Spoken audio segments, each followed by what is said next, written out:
من 2017 لحد النهاردة كارت ال RX 570 لسه بيظهر في تجميعات كتير، والناس بتسأل هو ينفع للألعاب في 2025 ولا لأ، أو ينفع لو هتعلم عليه مونتاج وكده ولا لأ. فالنهاردة هنجاوب على السؤال ده بالتفصيل، وهنشوف الأداء الحقيقي للكارت مع أحدث الألعاب وكمان البرامج. بيجي بنسختين، نسخة 4 جيجا ونسخة 8 جيجا. طيب في 2025 انت تاخد ايه؟ اكيد يعني ارشح لك وبقوة نسخة 8 جيجا. تيجي GDDR5. يعني الكارت ده عايز باور محترم. زمان كان الكارت ده موجه للفئة المتوسطة، يعني لو عايز تشغل العاب TNT بشكل كويس بسعر معقول، بس دلوقتي هو في الفئة الاقتصادية. بس يا صاحبي خلينا بس قبل ما نتكلم عن الكارت اعرفك كام حاجة في السوق المصري عن الكارت ده. الكارت ده قبل ما تشتريه حاول انك تدور كويس، وكمان تعمل تستات ليه كويسة. ده ليه؟ ده بسبب التعدين. الكارت ده وكروت ال RX 580 و70 و90 تدخل في التعدين بشكل قوي. يعني الكارت ده ممكن تلاقيه مهلوك تعدين.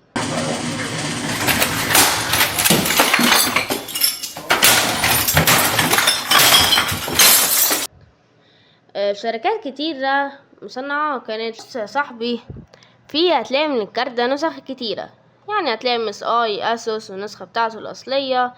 الكارت ده بيجي بمروحتين يعني أغلب الوقت. كمان هتلاقي نسخة الأسوس روج ستريكس، بس النسخة دي مش هتكون كويسة للكارت ده.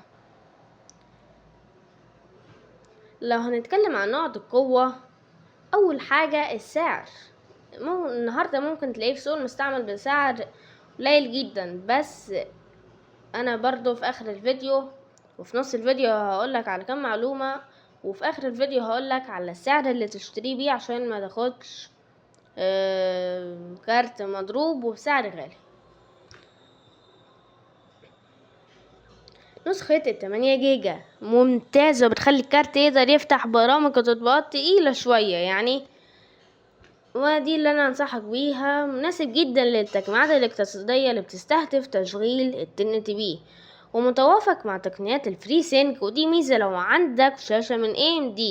يعني انت ممكن لو انت بتعمل سيت اب وتاخد الكارت ده تحاول انك تجيب شاشة من AMD. الكارت ده لسه لغاية دلوقتي الكارت ده لسه لغاية دلوقتي بيشغل الألعاب من غير أي مشاكل، بس للأسف تعريفات AMD وقفت من عليه. يعني ايه؟ يعني انت الكارت ده مفيش أي تعريفات، هو أخد آخر تعريف من AMD وخلاص كده، وده أول عيب من العيوب. والكارت ده يعني مش هي دي الحاجة العيب الوحيد، لأ، هو كارت مثالي بس مش كل حاجة فيه مثالية. استهلاك الطاقة أعلى من GTX 1650، ده معناه انك هتحتاج باور سبلاي محترم. وايه، خلاص 8 سنين يعني الضمان انتهى، ومعنى كده انك لازم تتأكد من حالة الكارت كويس قبل ما تشتريه.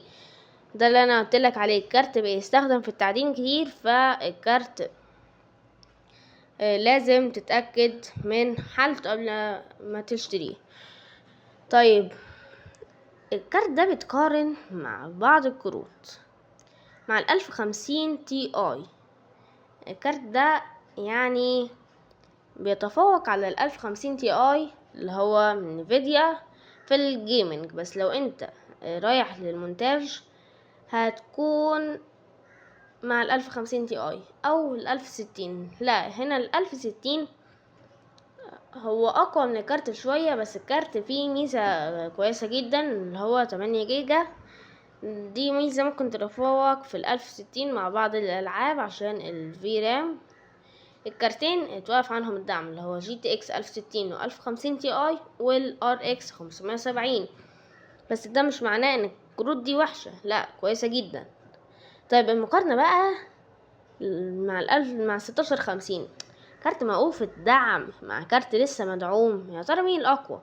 مش هصدق لو قلتلك إن ال RX 570 أقوى من ال 1650 يعني، وتقريبا أقوى من ال 1060. لو جينا قارناه مع كروت زي ال RX 6400 هتلاقي ان ال RX 570 لأ كارت ممتاز، ده بسبب الفيرام اللي فيه. هنا انت كان كارت طفرة لغاية ما توقف عنه الدعم، دي من العيوب اللي فيه. مع الألعاب الحديثة ممكن تواجه بعض المشاكل مع ألعاب 2025 المتطلبة في الري تريسنج، والألعاب اللي هي زي ألون ويك 2 دي برضو لعبة بتطحن الكارت، يعني هتطحنه. ألعاب بقى زي انديا جونز، مافيا ذا اولت كانتري، كل الألعاب دي الكارت ده مش هيقدر يشغلها، أو ممكن يشغل مافيا ذا اولت كانتري بس unplayable. طب الكارت ده بينفع للألعاب، كارت مش بس للألعاب، ينفع للمونتاج البسيط، شغل جرافيك الخفيف أو ستريمينج خفيف برضه. هتقولي ايه كارت RX وينفع للمونتاج للستريمينج؟ بس الخفيف، يعني انت ما تعتمدش بشكل كلي عليه، لان الستريمينج والمونتاج يفضل انك تروح مع كارت انفيديا حتى لو اقل في الفي رام. كمان مناسب للناس اللي عايزة جهاز مكاتب قوي يشغل شغل يومي تقيل زي برامج اوفيس، او انك تلعب عليه العاب اللي هي لسنة 2024. سنة 2025 هتواجه بعض المشاكل. في 2025 ال RX 570 متاح في المستعمل بأسعار كويسة. وهنا بقى نيجي النقطة، سعر ال RX 570 هتلاقيه مبالغ فيه، يعني هتلاقي واحد بيبيع نسخة الأسوس روج ستيكس أسوس روج ستريكس بسعر 4000 جنيه و4000 جنيه ونص. Got all the premium prices. I've got 1999 for sale for $20. You come to me when you want fine European prices. They're premium. بتقولي ما عادي، لا انت السعر ده تقدر تاخد ال RX ال 5500 XT اللي هو بيتفوق على ال 590. فانت الكارت ال 5500 XT بديل كروت التعدين دي. لو عايزين نراجع عليه اكتبولي تحت في التعليقات. الخلاصة ال 570 كان بطل في وقته ولسه بيقدم قيمة النهاردة، لكن لو هدفك تشغل ألعاب حديثة على أعلى الإعدادات أو محتاج تكنولوجيا حديثة زي الري تريسنج هتضطر تطلع لكارت أحدث. ايه رأيكم؟ هل كارت ال RX 570 لسه يستحق في 2025 ولا لا؟ وشاركونا تحت رأيكم في التعليقات، ومتنسوش تدعموا الفيديو بلايك واشتراك، واشوفكم في فيديو جديد قريب وقوي. سلام.